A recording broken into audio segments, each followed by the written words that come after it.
What is the structure of graphite? Graphite के लिए मैंने क्या बताया था? What is the structure of graphite? So it has got hexagonal, नहीं डायमंड था बेटा। It has got hexagonal planar rings, यहाँ पे हेक्सागोनल प्लेनर रिंग्स बनेंगी। सो ये ऐसे प्लेन वाला रिंग बनेगा, तो ये कार्बन ऐसे अटैच्ड होगा, ये हेक्सागन बनाएंगे, ठीक है। ये हेक्सागन बना रही है उन्होंने, फिर यहाँ पर ऐसे ऐसे कर करके ये लोग प्लेनर रिंग्स बनाते जाएंगे। सो यहाँ चेक करके बताओ, एक कार्बन एटम कितने बॉन्ड से अटैच्ड हो रहा है? एक कार्बन एटम के पास कितने बॉन्ड्स आ रहे हैं? 3 बॉन्ड्स आ रहे हैं, ठीक है। दैट मींस इस, और कार्बन के आउटर मोस्ट में कितने इलेक्ट्रॉन्स होते हैं? 4। सो इसका मतलब है हर एक कार्बन एटम के पास एक इलेक्ट्रॉन फ्री होगा, होगा कि नहीं? ठीक है। सो और फिर क्या होता है? They are arranged on the top of one another by weak van der Waals forces. जैसे मैंने तुम्हें एग्जांपल दिया था कि पेजेस ऑफ बुक रखे हुए हैं, तो उसी तरीके से ये जो प्लेनर रिंग्स हैं एक दूसरे के ऊपर just they are just kept above one another. Okay, these planar rings are also kept above one another, fine. And they are joined by very weak forces. इसको हम लोग कौन से फोर्सेस बोलते हैं? Which forces? Van der Waals force. Yes, this is called as, and मैंने तुम्हें figure भी उसका भेजा था, but I know this is something new for you, so इसलिए I am repeating it again. Okay, so this is van der Waals force, और white वाला जो मैंने represent किया है वो है covalent bonds. Okay, red वाला जो represent किया है, they are representing the free electrons. This is representing the free electrons. Okay, so जो हमारी hexagonal planar rings बनी हैं उनमें कितने bonds बन रहे हैं? Through 3 covalent bonds. That means what? 3 covalent bonds का मतलब क्या हो गया? 1 electron is free. अब ये 1 free electron का काम क्या होगा? It will make it good. Conduct electricity. Very good. It will make it a good conductor. So that is why graphite is a good conductor. जहाँ पर भी जो सेल बनाते हैं ना उसमें हम लोग ग्रेफाइट को एज अ इलेक्ट्रोड यूज करते हैं, क्योंकि it is a good conductor. Anode और कैथोड बनाने में यूज करते हैं। मेटलर्जी में तुम्हें याद होगा हम यूज कर रहे थे ग्रेफाइट रॉड्स एल्यूमिनियम की मेटलर्जी में, ठीक है, जिससे हमारा गुड, क्योंकि ये गुड कंडक्टर है। The only non metal which is a good conductor is graphite. Okay, and then because of weak van der Waals forces, what will happen? Because of this, what will happen? Layers can slide over one another. इसकी वजह से क्या होता है? इसको कहाँ use करते हैं स्लाइडिंग को? Lubricants. Yes, lubricants के लिए भी हम लोग ग्रेफाइट को यूज करते हैं। ये हम लोगों ने लास्ट क्लास में किया था ना, but to make it further more clear मैंने रिपीट कर दिया। टेल मी, अभी भी किसी को डाउट लग रहा है? टेल मी, कोई डाउट लग रहा है? Okay, then comes your diamond का स्ट्रक्चर। तो डायमंड के स्ट्रक्चर में क्या होता है? कार्बन इज अरेंज टेट्राहेड्रली, और मैंने टेट्राहेड्रल शेप तुम्हें बताया था कि जब हम लोग 2 प्रिज्म बनाते हैं, एक प्रिज्म के अंदर दूसरा प्रिज्म बनता है, ठीक है। ये देखो अंदर वाला प्रिज्म हो गया, और इसके मैंने अगर बाउंड्रीज को ज्वाइन किया तो देखो एक बाहर वाला प्रिज्म बनेगा। Can you imagine the tetrahedral structure now? Is it coming to your mind now? Tetrahedral structure, एक प्रिज्म के अंदर दूसरा प्रिज्म, जब 2 प्रिज्म एक साथ बनते हैं तब हम उसे बोलते हैं टेट्राहेड्रल स्ट्रक्चर। मतलब 4 पेन्स ले लो, ठीक है, एक पेन को ऐसे रखो, ऐसे रखो, एक ऐसे रखो, ऐसे रखो, तो जो पहले तुम्हें पेन्स का दिख रहा है ट्रायंगल, वो तो एक अंदर का ट्रायंगल हो गया, और पेन के एंड्स को हम ज्वाइन करेंगे तो हमें दूसरा ट्रायंगल जो इमेजिनरी बन रहा है, वो जो स्ट्रक्चर होता है उसको हम लोग टेट्राहेड्रल स्ट्रक्चर बोलते हैं। तो डायमंड के केस में क्या होता है? नाउ सी, एक टेट्राहेड्रल स्ट्रक्चर को बनाने के लिए कार्बन के कितने बॉन्ड्स यूज हो रहे हैं?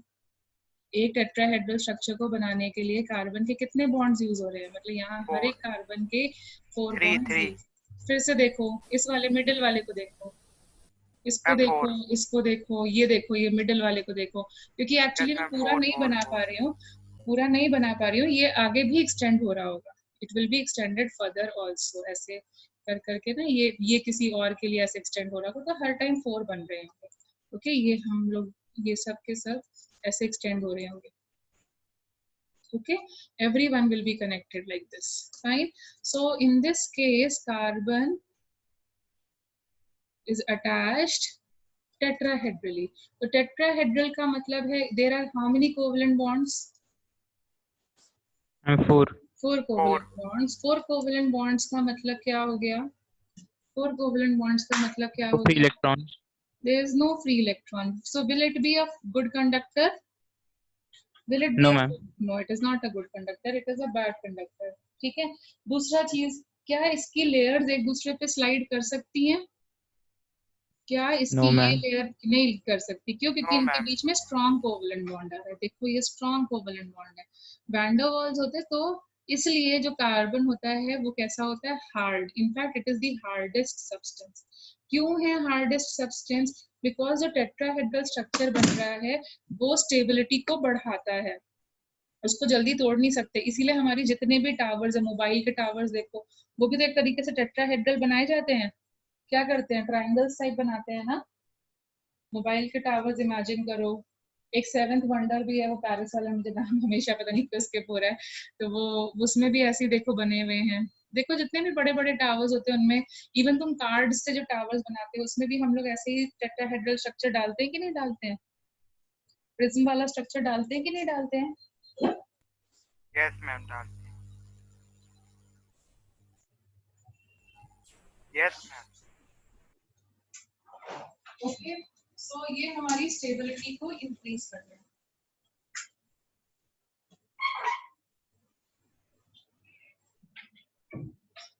ओके, तो ये हमारी स्टेबिलिटी को इंक्रीज करता है. And it is a bad conductor, and because of the tetrahedral structure it is the hardest substance. क्योंकि बेस स्ट्रॉन्ग होता है, ऐसे स्ट्रक्चर सबसे स्ट्रॉन्गेस्ट होते हैं. ठीक है. Then it is shiny. Shiny क्यों है? शाइनी क्यों है? कौन सा फिजिक्स का लॉ And लगता है? PIR.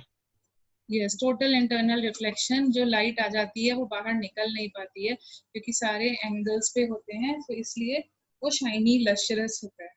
ठीक है. अब नेक्स्ट चीज पर आते हैं. That is called as fullerenes. अब देखो ये तुम्हारा नया क्लास स्टार्ट कर देते हैं. Fullerenes. Now what are fullerenes? जब हम कार्बन एटम्स को ऐसे अरेंज करें कि हमारा 3D स्ट्रक्चर बन जाए. अभी तक हमारा 2D स्ट्रक्चर बन रहा था, लेकिन अब हम कार्बन एटम्स को ऐसे अरेंज करें कि हमारे पास एक 3D स्ट्रक्चर आ जाए. So then it is called as a fullerene. So 3D structure formed by carbon atoms. जैसे तुम ऑरिगैमी करते हो ना, उसे 3D स्ट्रक्चर, उस टाइप का 3D, जैसे बर्ड वर्ड बनाते हो तो उस टाइप का, या एक हेक्सागन बनाते हो ऑरिगैमी में, सो उस टाइप का 3D स्ट्रक्चर आ जाए तब हम उसे बोलते हैं fullerene. So formed by carbon atoms is called as a fullerene. ठीक है. सो मिनिमम कितने एटम्स चाहिए होते हैं कार्बन का फुलरीन बनाने के लिए? 40 एटम्स. सो C40 के बाद, कार्बन 40 के बाद में हमारे पास फुलरीन्स बनने लगते हैं. ऑनवर्ड्स फुलरीन्स आर मिनिमम 40 एटम्स पे ही एक 3D स्ट्रक्चर बनता है. फुलरीन्स आर फॉर्म, मतलब 120, 100 ऐसे से कर करके अलग अलग जो फुलरीन्स होते हैं, जितने कार्बन एटम होते हैं उसी का हम लोग वैसे ही नाम दे देते हैं. उसमें एक सबसे पॉपुलर या पहला डिस्कवर्ड फुलरीन जो था, दैट वाज बकमिंस्टर फुलरीन. हम लोग इसे क्यों पढ़ रहे हैं? क्योंकि ये पहला डिस्कवर्ड फुलरीन था. It is Buckminster's fullerene. Okay, so first fullerene which was discovered was this one. So it is the first discovered fullerene, and it was discovered by Buckminster, so that's why we call it as Buckminster fullerene. Or some people also write it as fullerene 60. What do you mean by fullerene 60? Buckminster fullerene नहीं लिखते हैं, वो लिखते हैं fullerene 60. Carbon 60. मतलब 60 carbon atoms. Yes, 60 carbon atoms are combined together. Okay, 60 carbon atoms are combined together to form Buckminster, to form a 3D structure, and that's why we call it as a Buckminster fullerene. अब ये जो 3D structure बनता है, it is similar to a football. Football देखा है ना, देखा ही होगा सबने. So it is similar to a football. तो अगर तुम फुटबॉल को प्रॉपरली देखो ठीक है। सो वो जो खेलते हैं वो लोग अब प्रॉपरली देखेंगे। सो दे विल सी कि जो फुटबॉल होता है ना उसके अंदर एक हेक्सागन बना होता है जो कि जनरली ब्लैक कलर का होता है, and then they it is joined by pentagons. See like this there will be pentagons. एक जो हेक्सागन होता है ना वो पेंटागन से ज्वाइंट हो जाता है। किसी ने ध्यान नहीं दिया होगा, but now you just check it Yes, out. ma'am. So ठीक है, तो यू विल फाइंड कि it is surrounded by this hexagon will be surrounded by pentagons. ठीक है, there will be pentagons. So this structure will go like this. Okay, it will be surrounded by pentagons. Fine. So अगर और देखो एक carbon atom, ये जो join है ना ये कार्बन एटम है, तो तीन तो बॉन्ड्स ऐसे बना रहा है वो, और एक अंदर की तरफ है, अंदर की तरफ, तो एक लेयर यहाँ आएगी और एक लेयर पीछे की तरफ आएगी। वो दोनों एक दूसरे को कंबाइन कर देंगे तभी तो 3D स्ट्रक्चर बनेगा। Can you follow my point? ये पेपर और दूसरा पेपर जब ये दोनों ज्वाइन करेंगे तभी तो 3D स्ट्रक्चर बनेगा। मतलब ये Yes, ma'am. जब इसको हम हाफ सर्कल बनाएंगे और इसको हाफ सर्कल बनाएंगे, दोनों को ज्वाइन करेंगे, तो उसके लिए अपने को एक बॉन्ड चाहिए होगा। तो ये बॉन्ड जो है ना अंदर की तरफ जा रहा है, एक इसका बॉन्ड अंदर की तरफ जा रहा है, ताकि ये लेयर और जो दूसरी वाली लेयर आएगी ये दोनों आपस में ज्वाइन करें। मतलब इसको हम फोल्ड करेंगे तो एक सेमी सर्कल बनेगा, एक दूसरा सेमी सर्कल आएगा, उनको ज्वाइन करने के लिए अपने को एक बॉन्ड की जरूरत पड़ेगी। ठीक है, जैसे तुम वो होते हैं ना, मतलब लाइक सारे टॉयज होते हैं या कुछ होता है तो उसमें स्पाइक्स निकली होती हैं, उनको तुम ज्वाइन करते हो, तो वैसे ही वो स्पाइक्स किए हैं। तो tell me, each carbon atom is showing how many bonds now? Each carbon atom is showing how many bonds? 3. And 4. देखो तीन तो हमें दिख रहे हैं और एक अंदर जा रहा होगा, एक अंदर जा रहा होगा, 4. मतलब 4 बॉन्ड्स होते हैं। So 4. each carbon atom is again having 4 covalent bonds. So is there any free electron? No, Is ma'am. there any free electron? So even fullerenes don't show any No, kind ma'am. of good conductivity. So there is no free electron again. Okay. And जो ये Buckminster fullerene होती है, इसके ना हमने hexagons count किए. So there are 12 hexagons and 20 pentagons. ठीक है, so they make 12 hexagons and 20 pentagons to form a Buckminster fullerene. ठीक है, इसके स्ट्रक्चर में तुम चेक करना, फुटबॉल को लेना और इसमें ब्लैक वाले हेक्सागन्स को काउंट करने की कोशिश करना. सो you'll find कि तुम्हारे पास 12 सॉरी हेक्सागन्स बन रहे होंगे और 20 पेंटागन्स बन रहे होंगे, so that you find this particular एक फुटबॉल बनेगा. तो वही चीज है वहां पर भी, उसी चीज को हम लोगों ने वापस से यहाँ पर फॉलो किया. Can you follow this thing? Can you follow this? Yes, ma'am. ठीक है, Yes, ma'am. ओके. सो अब प्रॉब्लम ये आती है, जो हमारा मेन मोटिव है इस चैप्टर को पढ़ने का, वो ये है कि अगर हमारे पास इतने सारे कंपाउंड्स बनने वाले हैं कार्बन से, there are so many compounds being formed by carbon, so how will I remember their names? उनका नाम कैसे याद रखें? वो तो बहुत बड़ा टारगेट, बहुत बड़ी बात हो गई ना, how to remember their names. तो उसके लिए हम लोगों ने एक टेक्निक निकाली, मतलब there is a panel of scientists which is called as what? IUPAC. The panel of scientists is called as IUPAC, which stands for what? International Union of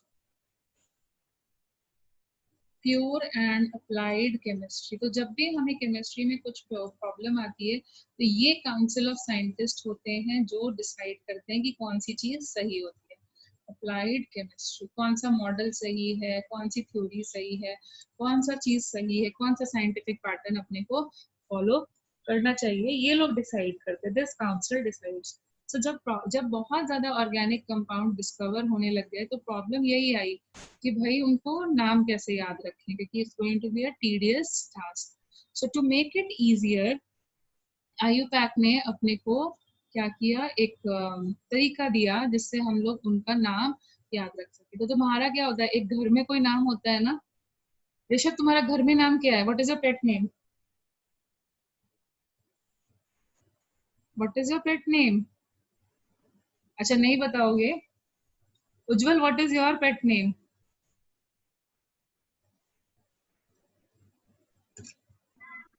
Okay, everyone tell your pet's name.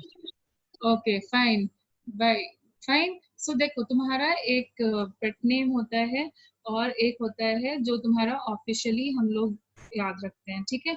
या फिर जैसे for example 10th वाले students, इतने सारे students होते हैं, तो उनको कैसे याद रखेंगे? सबका नाम तो नहीं याद रख सकते ना. तो उनका टेक्निक क्या, उनका रोल नंबर से उनको आइडेंटिफाई करती है.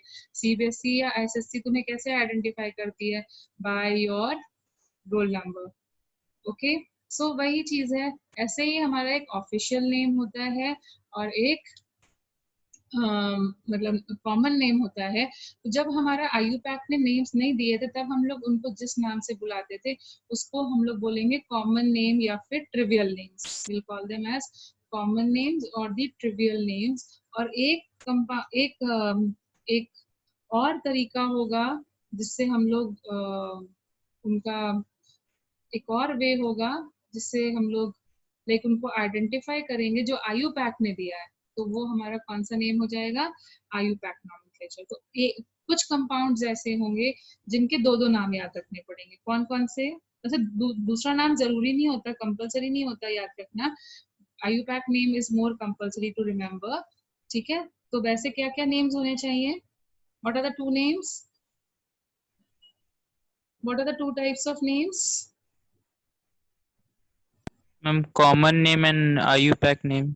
Yes, common name and the IUPAC name, ठीक है. कॉमन नेम जब ये डिस्कवर नहीं हुआ था तब रख दिया गया था, तो उसको हम कॉमन नेम बोल रहे हैं. और एक है हमारे पास आईयूपैक जो हमें प्रॉपर नेमिंग के बाद मिला, ठीक है.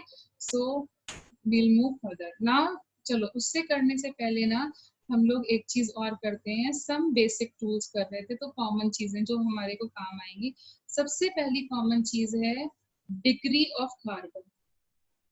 डिग्री ऑफ कार्बन, ठीक है. तो डिग्री ऑफ कार्बन क्या है? इट टेल्स यू कि कितने कार्बन से तुम्हें सराउंड कर रखा है. तुम्हारे जस्ट एडजेसेंट पड़ोसी कितने carbon. Okay, so it just gives you information कि तुम्हारे एडजेसेंट पड़ोसी कितने कार्बन हैं. So carbon atoms in organic compounds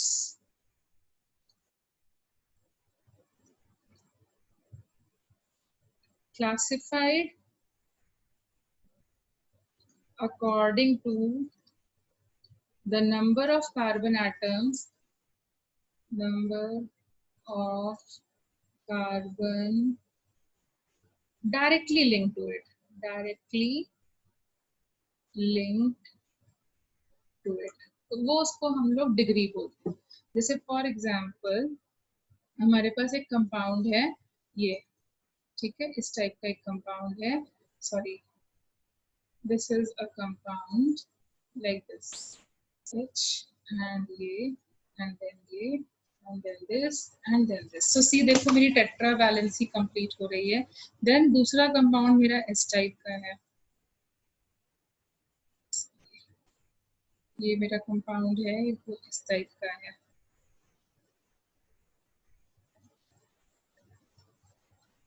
ठीक है. फिर मेरे पास एक और कंपाउंड है, वो कुछ इस टाइप का है.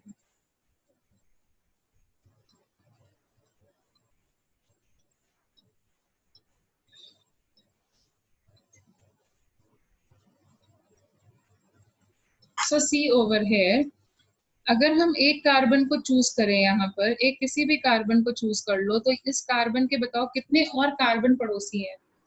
One. Only one. So this type of carbon is called as, जिसके पास एक ही पड़ोसी होता है, तो it is called as 1 degree carbon. Okay, or we some people also call it as primary या basic carbon. Primary carbon atom. ठीक है. अब इस वाले कार्बन के बताओ कितने पड़ोसी हैं? इस वाले कार्बन एटम के बताओ कितने हैं? इधर लेफ्ट में भी है और राइट में भी है. So this will be called as what? 2 degree carbon. Okay, or we call it as secondary carbon atom. Secondary carbon atom. ठीक है, अब इसकी कॉम्प्लेक्सिटी को थोड़ा सा मैं कम कर देती हूँ ना, सपोजिंग ये इधर नहीं करा हुआ है मैंने एंड ये यहाँ पर है। सो टेल मी इस वाले कार्बन के कितने नेबर्स हैं carbon? 1 2 3। So this will be called as, अब अपने आप से बता दो कौन सी डिग्री होगी? 3 degree. 3 3 degree. डिग्री कार्बन, और we call it as tertiary, yes tertiary carbon, tertiary carbon atom. Now similarly एक लास्ट कंपाउंड हम लोग और बनाते हैं जिसमें हमारे पास ये कार्बन है, इसकी तरफ 3 ऐसे सराउंडेड हैं, सॉरी हाइड्रोजन है ये, फिर एक इधर 3 ऐसे सराउंडेड हैं, and then again we have this and again we have this. So जो ये middle वाला कार्बन है, it is surrounded by how many carbon atoms? This is surrounded by how many carbon atoms? 4. 4. And they are directly connected. So this is called as 4-degree carbon atom, or we call it as quaternary carbon atom.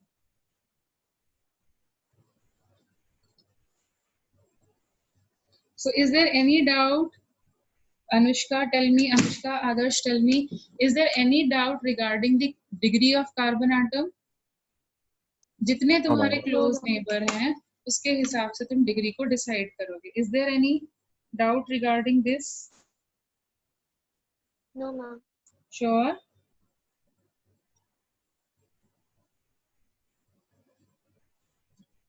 Is it fine?